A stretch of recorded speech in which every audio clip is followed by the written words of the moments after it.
اعوذ باللہ من الشیطان الرجیم بسم اللہ الرحمن الرحیم انی جزیتہم اليوم بما صبروا انہم هم الفائزون۔ بے شک میں جزا دوں گا، جزیتہم بدلہ اور جزا کے معنی آج کے دن میں ان کو بدلہ دوں گا، بما صبروا اس وجہ سے کہ انہوں نے صبر کیا تھا، انہم هم الفائزون بے شک یہی لوگ فائز کامیاب کو کہتے ہیں، یہی لوگ کامیاب لوگ ہوں گے۔ یہ آیت ہم نے پچھلے درس میں پڑھی تھی۔ پہلے ایک گروپ کا تذکرہ تھا جو اللہ اور اس کے رسول کی مخالفت کرتے ہیں، جو اپنی مرضی کی زندگی گزارتے ہیں، دنیا کی زندگی ان کا مقصود ہے بس۔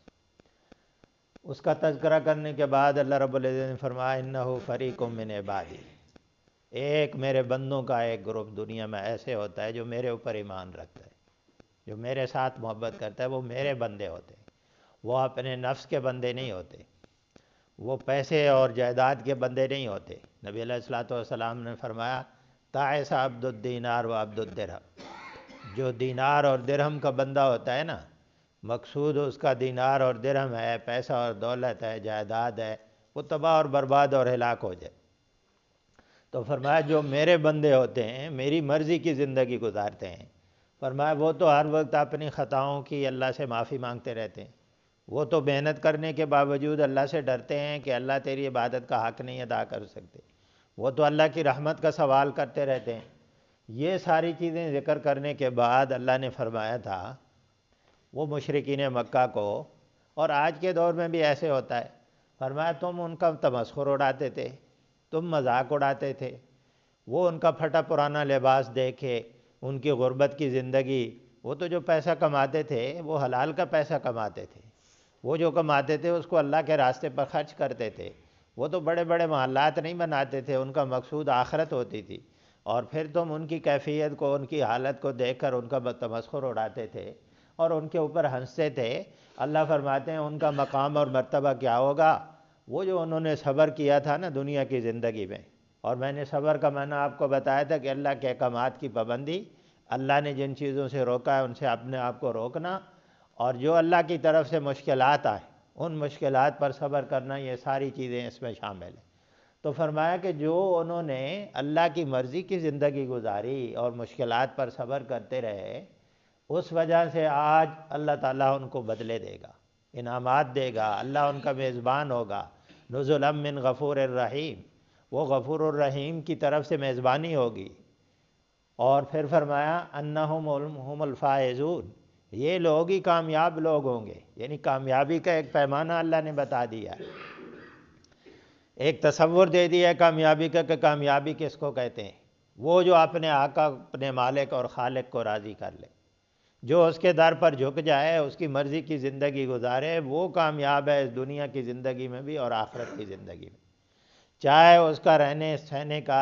ہاں جی، اور وہ کھانا پینا، سوشل سٹیٹس جس کو کہتے ہیں، معاشرتی اس کا، ہاں جی، اس کا مرتبہ کیا ہے،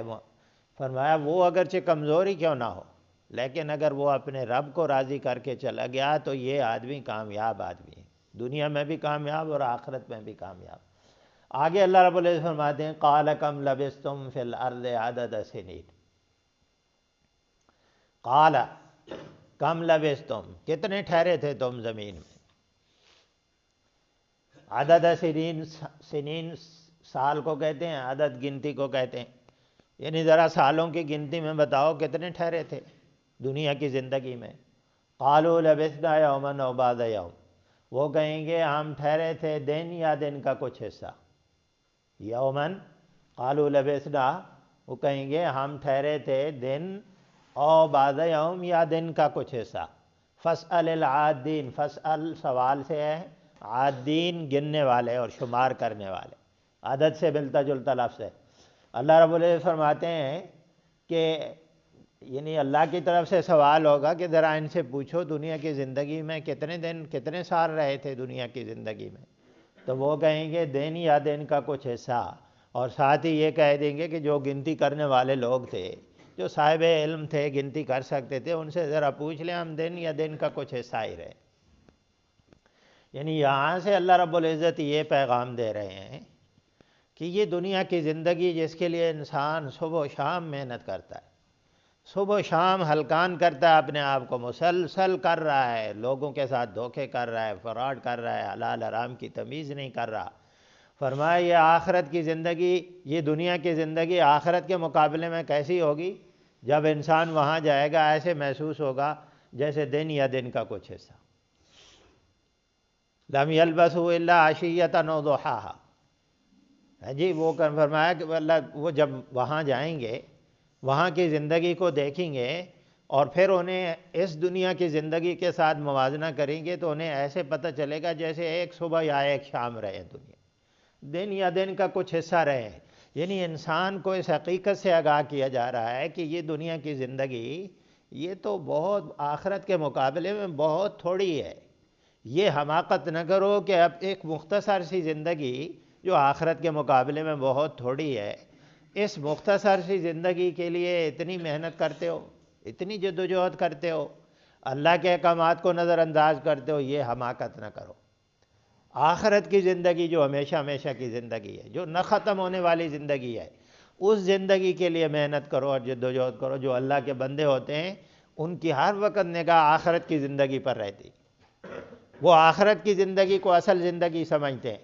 اور وہ اس دنیا کی زندگی بھی ان کے لیے قیمتی ہوتی ہے۔ یہ مطلب نہیں ہے کہ دنیا کی زندگی قیمتی نہیں ہے،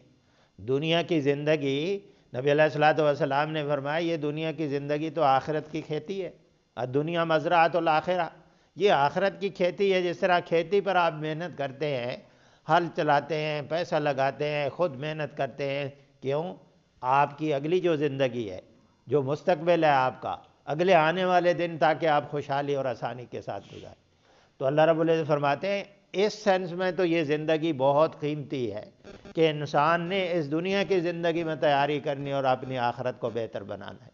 لیکن انسان اگر یہ رویہ اختیار کرے کہ بس اس کو حقیقی زندگی سمجھ لے اور آخرت کو نظر انداز کر دے، اللہ رب العزت فرماتے ہیں یہ پھر انسان کی سب سے بڑی حماقت ہے۔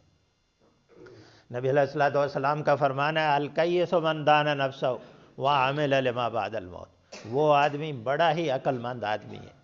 جس نے اپنے نفس کو اللہ کی اطاعت پہ لگا دیا، مجبور کر دیا، کنٹرول کیا اپنے نفس کو۔ نبی علیہ السلام نے فرمایا ایک جہاد سے واپس آ رہے تھے، فرمایا آپ جہاد